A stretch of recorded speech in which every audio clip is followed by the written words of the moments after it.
Welcome to Below the Line, where we talk about working in Hollywood from the crew perspective. My name is Skid. I'm a former assistant director and your host. As regular listeners know, we just concluded our 10-episode Oscars series, with each episode focused on one of the technical categories. Today's episode is bonus. Instead of talking about the nominated films, we're going to talk about the ceremony itself. My guest was there. John Pritchett, you've been a sound mixer for 40 years. News of the World is your third Oscar nomination, following Road to Perdition and Memoirs of a Geisha. Welcome to Below the Line. Thanks. Glad to be here. John, it's also worth noting that you're currently joining us from Oklahoma, where for the past month, you've been working on Martin Scorsese's next film. That's correct. Yeah, in Bartlesville, Oklahoma. And this is going to become relevant because this whole Oscar situation and getting back and forth from Oklahoma was some added complications. But first, let me ask you about when the announcements first came out. Mid-March, obviously we're still in the middle of the pandemic. How did you get the information about your nomination, and what immediately came down as far as what the requirements were going to be? Well, it was one of those, I forgot that the day that they were going to announce the nominations. And I was at home in Austin, Texas, where I live with my wife, and she punched me and she said, "Congratulations." I said, "What? What for? What are you talking about?" She said, "You're nominated." And That's right. With the shift of the schedule, it could be a little tougher to keep track of when this actually going to be out there.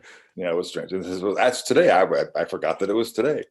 And of course, they make those announcements at like 5 o'clock in the morning Pacific time. So it was about 7 o'clock in the morning our time in Austin, and it was a very pleasant, nice way to wake up. Punch and all. I bet. Now, at that time, you were already committed to the film. In fact, you might have been doing some pre-work for the Scorsese film.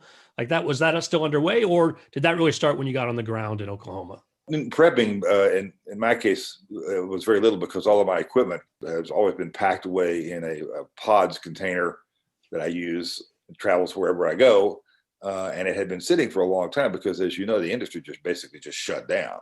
And so there was no work. Nobody was working at all for the first several months of last year. And then it slowly began to pick up, but I decided not to do anything. I got a couple of really nice offers, but it just seemed kind of not wise at that time. Nobody knew how this virus was going to go and all that. So I laid low until what I decided I just couldn't turn down. And so that's my prep, was basically just making sure that my equipment got to Bartlesville. Got it. Now, when the Academy got in touch with you, what sort of requirements were they setting up for the Oscars? As listeners are probably aware, they had a ceremony in person in LA, and we'll talk some more about the things they set up. But when you and I first spoke, there was a chance you weren't going to get to be there at all because you were going to be in Oklahoma. That's right, because initially they were going to use the LA County requirements, which were if you came from anywhere outside of the city, you needed to do 10 days of quarantine. And of course, the rest of the people in my movie that were nominated are all in England. And they were going to it was going to be impossible for them to get there. It would be impossible for me to get there just because I was going to start a film. I started this movie basically 7 days before the awards. And it was just going to make it where none of us were going to be able to go. And so we had a lot of questions back and forth about, well, now, wait a second. All of us are all fully vaccinated. I had been vaccinated some time ago. Does that have any bearing on it? And so they got back together, had another meeting of some sort, and came back and said, okay, they decided that fully vaccinated people only need to be here 2 days before the event. But the Europeans, they still held true to their requirement for, I think it was 10 days ago. So I was going to be the only one there. And then finally they came around with the idea of, well, let's put a venue in London and one in Paris so that people who can't travel can do it there. And that's exactly what they did. First of all, before we got there, we had to be vaccinated wherever we were. Tested where we were, and then tested again the day we got there, and then tested again the day of the ceremony, that all happened. Which is not atypical for, I'm sure, the testing you're doing on your movie now, I imagine. Is that right? We're testing every other day. Because I left the city to go to the ceremony, when I came back, I had to be tested every day for a week. Back on the ground in Oklahoma, you mean? Yep. When she got back. Yeah. And so the other thing you alluded to is they set up these satellite stations in Europe. You mentioned London and Paris. I think they also had some other locations as well, as we saw different nominees at those spots. Right. And so that was a solution for folks not coming overseas to try to get to LA. So it was a much smaller crowd in LA. Very small. I mean, that was one of the nicest things about it, actually. Maybe not for the home audience because it seemed pretty quiet, I suppose, but there were just nominees and their guests and their presenters, and that were the only people at the ceremony. That was it. 170 of us, I think. Before we talk about the ceremony specifically, I want to take a moment and have you compare how the Oscars conducted the ceremony this year versus the BAFTA Awards, which were April 10th and 11th. I know that News of the World was also nominated for sound at the BAFTAs. And as I understand it, I didn't see them, but they announced the Sound Awards on the first night. Were you guys all virtual for that, or were they able to go? And was there an in-person ceremony for that? No, what they did for that is they had each one of us record an acceptance speech in the event that we won, and there were 5 of us, and so they gave us basically it was 30 seconds. So they gave us 6 seconds to thank everybody and to thank all of our crew and all the stuff you would do in a normal acceptance speech. And that was tricky. I had to practice it a lot of times to get my little segment down. And then one of the team over there edited it together, and then they showed it to us so we could all say, oh, yes or no. And then if we had won, then they were going to show that. But and with that was it. That would be all that would happen. And none of us were there. So but they did have an in-person ceremony? I'm not really sure about that. The reason they did this whole thing virtually was because I think they were not intending to have anybody there. I see. And so they just had everything prepared in advance and in their pocket. Exactly. So they could basically just announce it real time and let those videos play. Precisely. Well, the Oscars took a different approach where it was mandatory that you be present at one of the venues, if not in LA, at least at one of these satellite hubs. You managed to get it in. You came in on Friday. Were you joined by your wife? Were you allowed to have a guest? Yes, my wife came out separately. It was kind of wild. They flew her out. I had to get my way over to the Tulsa airport because we were out on location. I had to drive myself. My wife got picked up by the limousine. That was very nice. And then I got to the airport and I got myself there. We met there at the airport. Oddly enough, the airport was very, very crowded, and it took us an hour and a half for me to meet her on the other side of LAX. Not that far. Huh. And then they limited us to the hotel. It was all very nice. This being your third nomination, you're familiar with the events that normally take place for nominees ahead of time. Were there any sort of events this year at all? Anything virtual, or was it really just being in the hotel for a couple of days? Sadly, they basically canceled everything. I mean, in the past, the best part of the whole thing for nominees is the nominees luncheon, which happens a week or two before the ceremony. And it's really the best part because it's just the nominees and a guest and the board of governors. And I've been to those. I've been to that twice, and that was just true. I love that more than anything. Not this time. They didn't do it this time because of what's been going on. There were no after parties. There's usually lots of after parties. The different ones, the traditional ones that for winners and so forth. None of that. No viewing parties that anybody knew about. So yeah, it was just the ceremony and the things that happened at the ceremony. Still very nice though. Well, let's talk more about that. So as viewers at home saw, there was some sort of red carpet lounge area there at Union Station. Tell us more about what that was, what time you got there, how much time you had. How did this compare to other years? Well, there was a red carpet. It was quite a long red carpet because it had to lead not only from the street into the building, but all the way through the building because they had rearranged the Union Station. I mean, it was like built for the awards. So we went quite a long route to get to the first lounging area, the first sort of meeting up area, the cocktail hour area.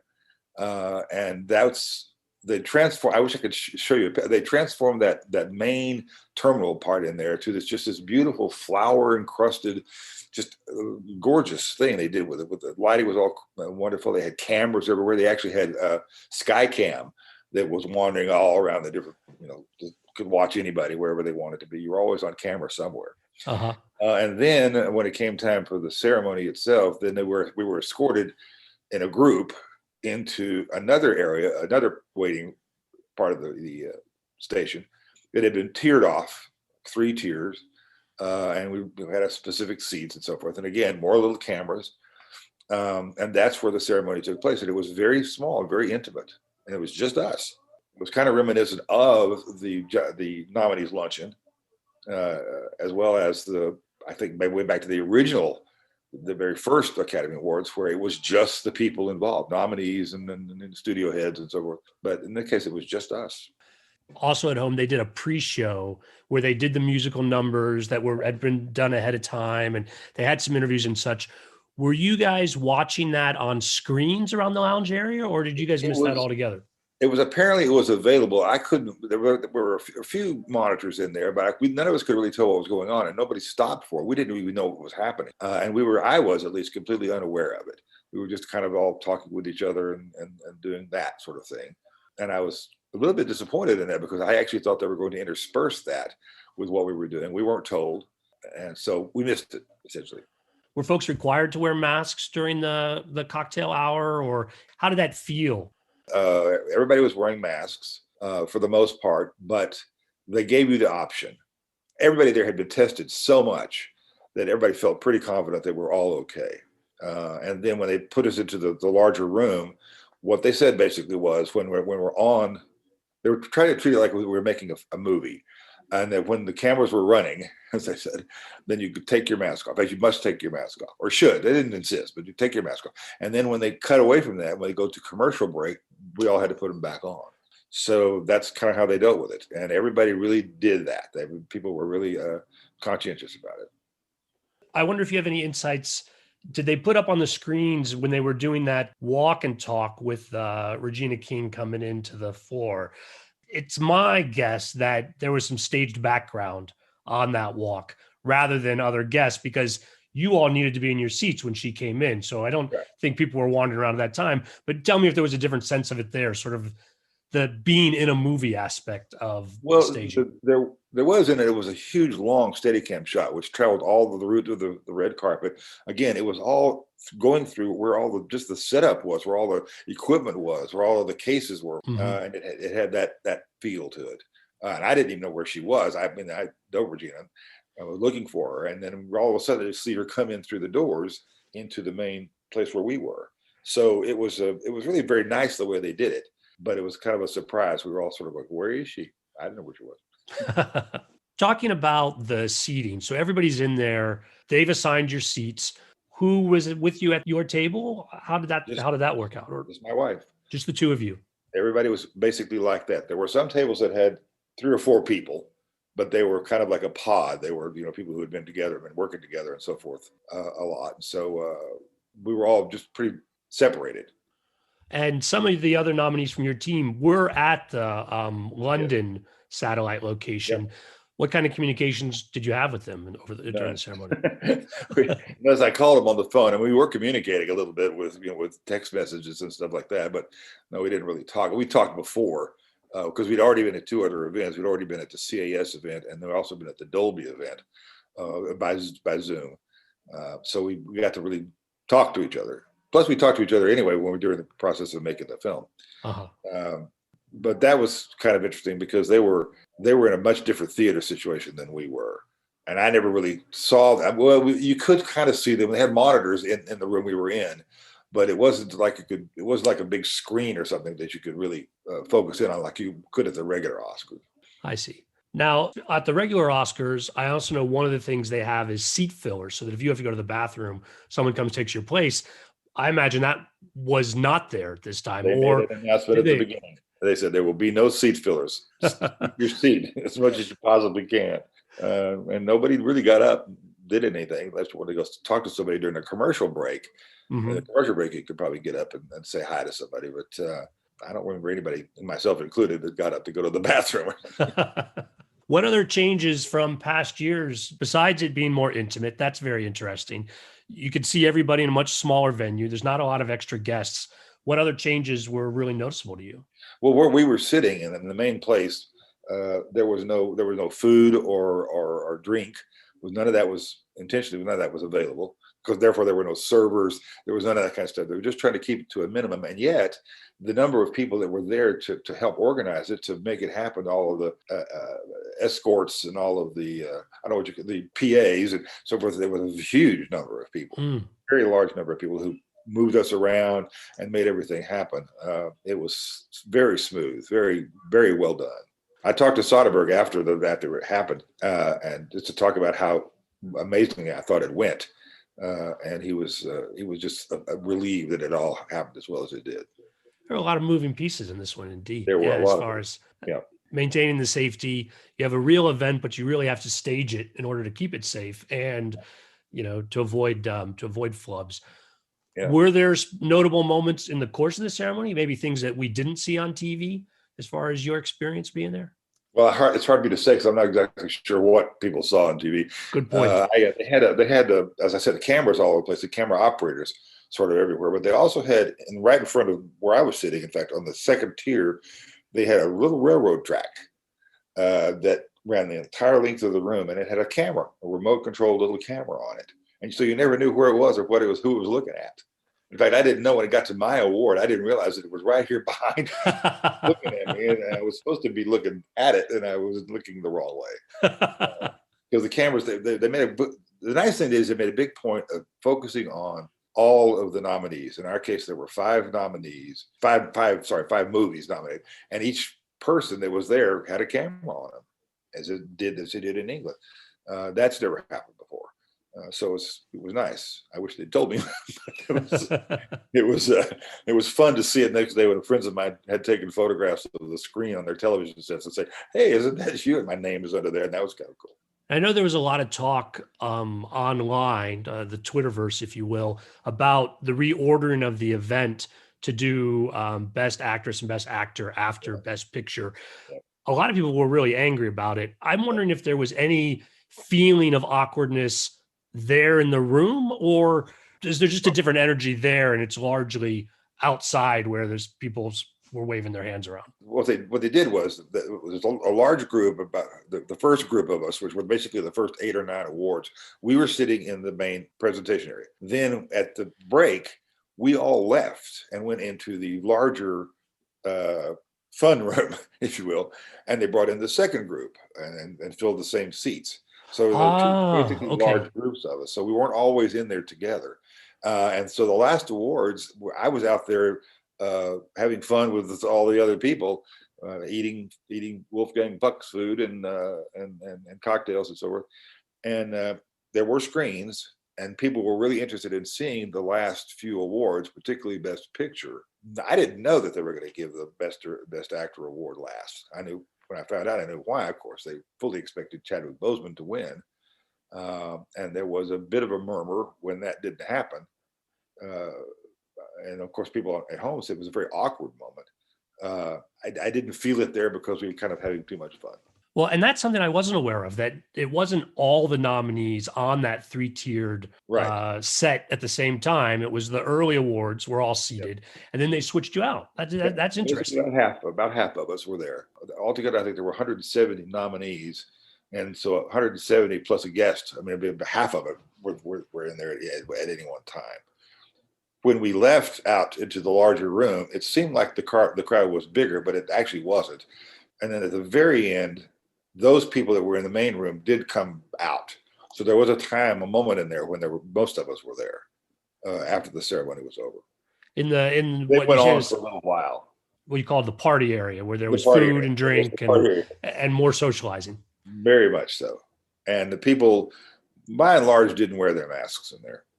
Any other interactions with folks that were particularly amusing, folks you'd worked with before or were able to catch up with? There was some of that. I mean, I got to get to be friends with some of the other nominees who I had not actually met. For instance, the guy who won our award, Philip Blood, and his wife were there, and his wife and my wife struck it up immediately.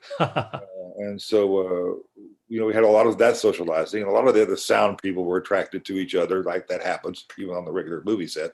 So it was very, very convivial.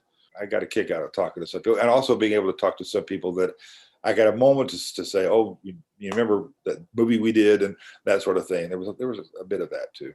And compared to ceremonies in the past, those things? Well, at the regular event, there's the governor's ball, which happens right after the ceremony, and that's pretty great. That's a big, huge banquet thing, and there's orchestra, and it's very lavish.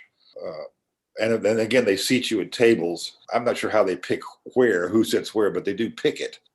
Just like at the nominees luncheon, you're seated. They intentionally mix it up so that it's not you and your best friends that are all sitting there. You're mixed up with other people and directors and producers and all sorts of stuff, and that makes that kind of very interesting. But this was more just everybody hanging out, and you hang out with whoever you wanted to hang out with. When you were actually in the presentation area, it had a very intimate feel. The thing I really liked about it was it just felt like just us. I mean, we weren't really aware of the audience. One of the things we noticed about it was it seemed very quiet. And I said, well, that's kind of true. I mean, a very quiet room, and you get that many people applauding, it doesn't sound that loud. Did it feel unreal in any ways? Because that was a built set. Sometimes on a film set, we build it to appear more solid than it actually is. Well, as I said, it was so well organized, and it was so, masks on, masks off. When the presentation was going on, everybody was pretty much focused on what was going on, who was going to win. And there was a lot of that. But, we're talking about people here a lot of these people have been nominated many times. A lot of them have been winners many times. And so when you got a moment of real excitement about something, it was because you were surprised. This was a surprise winner.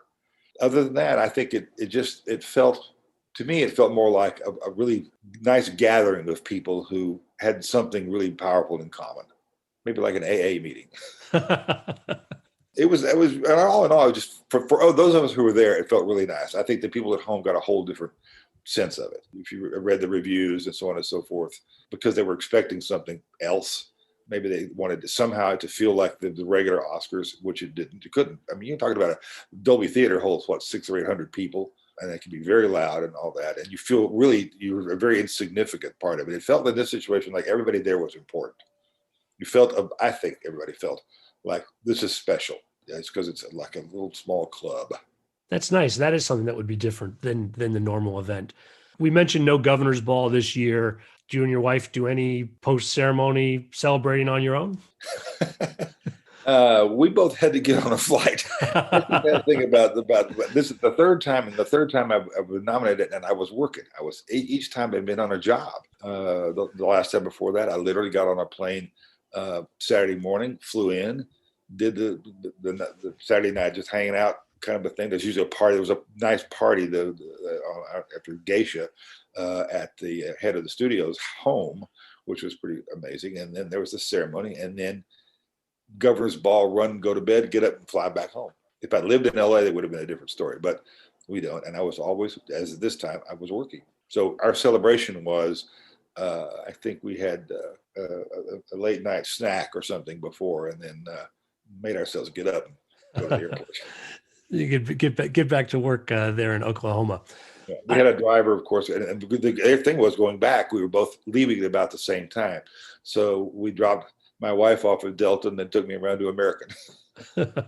I know that some of my guests over the course of the Oscar series, they quipped that they felt sorry for the folks who are nominated under these conditions this year. But John, from the stories you're telling, I feel like this was a unique experience that it sounds like it was a lot of fun to be a part of. It was, because, as I said, just in the case, for instance, of our nominees, that this year is the first year they combined the sound editing and the sound mixing awards. We were not sure how that was going to work, but honestly, it's okay, because it is sort of it takes all of us to do these things. And usually you're not singled out. There's this group over here there for that movie, and there's this group for that movie, and so forth, and it's boom, and then who's the winner, and that's it. This time they literally shot pictures of everybody in every category along all of the nominations, which is nice. I mean, it's a bit of an ego thing, but it felt special in that regard. We felt like, there was some real recognition regardless of who won. It can't be but one winner. And it is true that getting nominated is a very big deal because you're nominated by your own craft. And so then to be seen as a member of the craft is really special. I think that it was unfortunate that the people who were in the other countries couldn't be there in person. They were in their own in person. And I don't actually know what they did besides being in a theater and being photographed. I'm not sure what their party situation was. I'm sure they did something. I kind of felt like they made the best out of a situation that could have gone really the other way. I don't think that anybody that was there was disappointed. I know, for speaking for myself and for the other sound nominees, we were all pretty much elated. Well, John, it sounds really special, and really appreciate you sharing that with us here today. Thanks so much for coming on the show. Yeah, thank you. That's officially a wrap on season 7. If you're joining us for the first time, do please check out not only our just concluded Oscars series, but other past episodes. See what might catch your interest. You can peruse the catalog of shows at our website, belowtheline.biz. That's B-I-Z. The podcast is also now on IMDb, so it's easy to learn more about my guests and cross-reference their film credits. Your feedback is always welcome. You can contact me directly by sending an email to skid, S-K-I-D, @belowtheline.biz. Please subscribe if you haven't already, and please rate us wherever you get your podcasts. Positive ratings help us reach new listeners. If you're on Facebook, you can find photos and other behind-the-scenes materials at Podcast Below the Line. And finally, you can follow the podcast on Twitter and Instagram. It's at Pod Below the Line. Thanks to Curtis Five for our music and John Wan for our logo. The logo is available on t-shirts, mugs, and stickers at redbubble.com. We're going to take a couple of weeks off, but planning for the new season is already underway, and we'll be back before you know it. Thanks again for listening. Be safe out there.